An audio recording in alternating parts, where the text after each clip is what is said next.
Hi guys, సుత్తి లేకుండా మీకు కొన్ని మంచి విషయాలు చెప్తున్నాను ఈ వీడియో ద్వారా. ఈ వీడియోని చివరి వరకు వినండి, చూడండి. ఇక్కడున్న అమ్మ రేణుకాదేవి ఎల్లమ్మ వేషం వేసింది. పెళ్ళి అయిన స్త్రీలు ఎవరైతే ఉన్నారో ఆమెకు పిల్లలు పుట్టకపోతే ఈమెను హక్ చేసుకుంటే, అంటే కౌగిలించుకుంటే ఖచ్చితంగా వారికి పిల్లలు పుట్టే అవకాశం ఉందంట. ఈ విషయాలు వారి నోటిన నేను విన్నాను. ఇలాంటి విషయాలు ఇంకా చాలా ఇందులో ఉన్నాయి. ఈ వీడియో చివరి వరకు చూడండి. మీకోసం ఈ వీడియోని చేశాను. Don't miss. ఈ వీడియోను మీకోసం కష్టపడి చేశాను. ప్లీజ్ ఒక లైక్ చేయండి ఈ వీడియోకు. మీ లైక్తో నాకు సపోర్ట్ చేసినట్టు ఉంటుంది.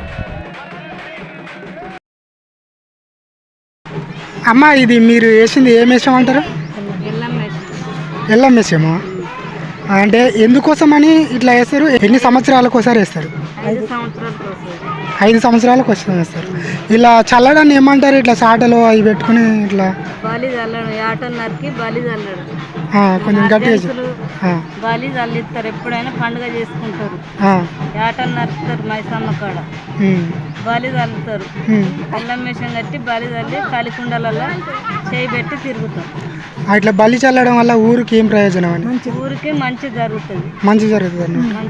మళ్ళీ ఇప్పుడు మళ్ళీ ఎన్ని సంవత్సరాలకు ఇక్కడికి వస్తానని చెప్పింది? 5 సంవత్సరాలకు ప్రతి 5 ఏళ్ళకు ఒకసారి. ఎన్ని ఆటలు వేస్తారు వచ్చినప్పుడల్లా? 5 ఆటలు. అంటే ఇట్లా అడగొద్దని, అసలు యాక్చువల్ అడగొద్దు, కనీసం క్యాస్ట్ ఏంటిదని అడుగుతున్నా.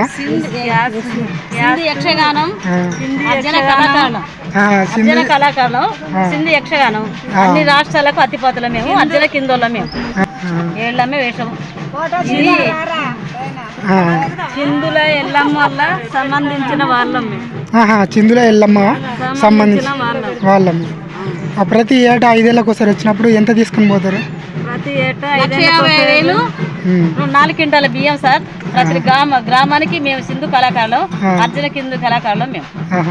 ప్రతి 5 సంవత్సరాలకు ఒకసారి 1,50,000 తీసుకుని పోతారు. 1,50,000, 2 లక్షలు, 5 క్వింటాల బియ్యం, ఇంటికి 1000 రూపాయలు, చీర, కొత్త చీర, ఎల్లవ తల్లి కలికుండలలో చేయబెట్టి వస్తుంది.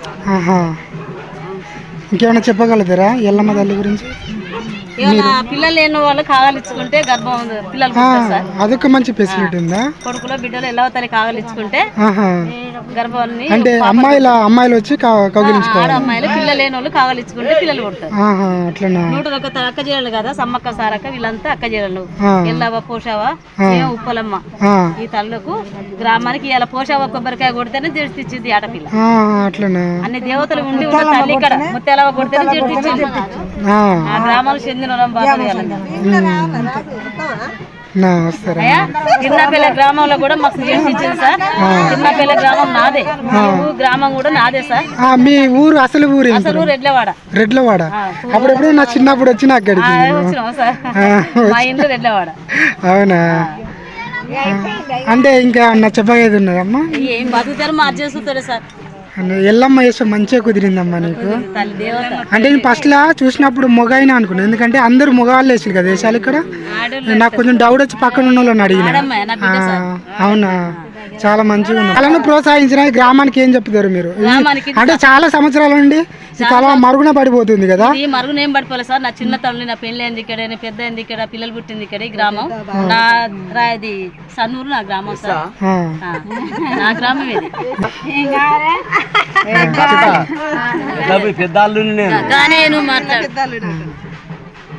నమస్తే సార్. చెప్పండి. మా కుల వృత్తి సింధు మాదిగా. మాకు అంటరాని కులం అని పక్కవ పెట్టిండు అంబేద్కర్ ఖాన్ నుండి. ఇప్పటికి కూడా మా గుడిశాల్లో ఉంటాను, అడుక్కొని తింటాను. మా ప్రాచీన వృత్తి ఏంటంటే సింధు కళ. ఆ కళనే నమ్ముకుంటాను. ఇప్పటికి మాకు ఏమి కూడా ఇండ్లు లేవు, భూములు లేవు, జాగలు లేవు, లోన్లు లేవు, పింఛన్లు లేవు. ప్రభుత్వం మమ్మల్ని చూస్తలేదు. అయినా మాది వాళ్ళ కింద మేము రోజు గువాడుకొని తిని, చెట్ల కిందో ఎండాకాలం వేసవి కాలంలో ఉండే ఉపాధి మాది. వాళ్ళు తేగముగా ఇన్ని వడ్లు బియ్యం చెప్తే వాళ్ళని అడుక్కొని తినే బతుకులు మాయి. కావున ప్రభుత్వం దీన్ని గమనించి వాళ్ళ బయటికి తీయాలని కోరుకుంటున్నాము. ఇప్పటి కూడా వాళ్ళ కిందనే బతుకుతాము. ఇవాళ బలి ఎల్లమ్మ షూటింగ్ తీయాలి.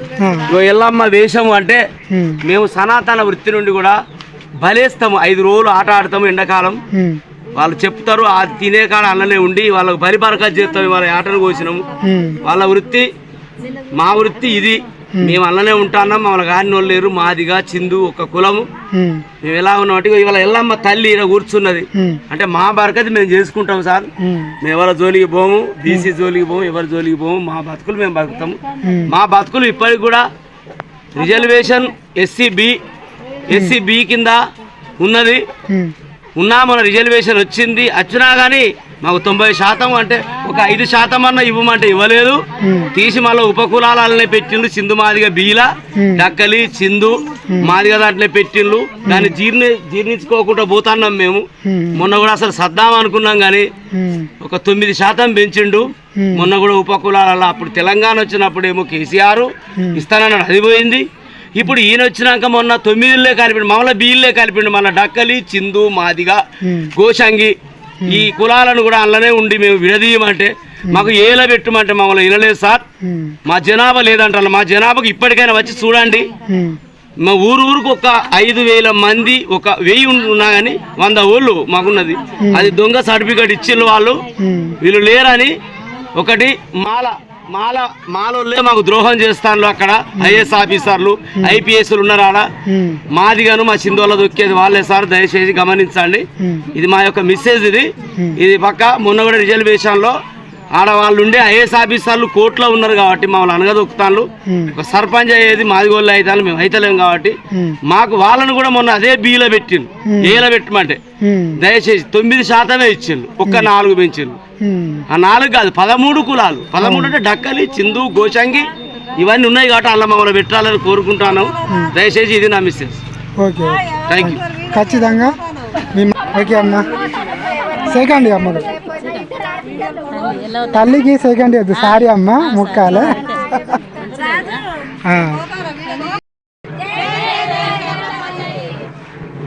ఎల్లమ్మ తల్లి ఇప్పుడు రెడీ అయ్యి వస్తుంది కదా మన ఇళ్ళకి, మీకు ఎలా అనిపిస్తుంది?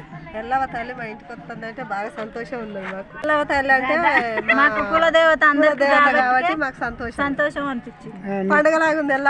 మన ముత్యాలమ్మ పండుగ ఉన్నది. ఇప్పుడు ఎల్లమ్మ తల్లిని రెడీ చేసింది మీరేనా లేదా వాళ్ళే రెడీ చేసి? వాళ్ళే రెడీ చేసుకున్నారు. వాళ్ళే చిల్లర పైసలు కాదట, 500 పదార్లట. 500 పదార్లు అయితే తీసుకుంటారట, లేకుంటే అట్టనే నిలబడతారట. లేని దగ్గర ఎట్లానే లేకున్నా 500 పదార్లు చీరే అట్లయితేనే వాళ్ళు సంతోషంగా వెళ్ళిపోతారట. మాకు అన్ని సెల్లులలో చూస్తాం.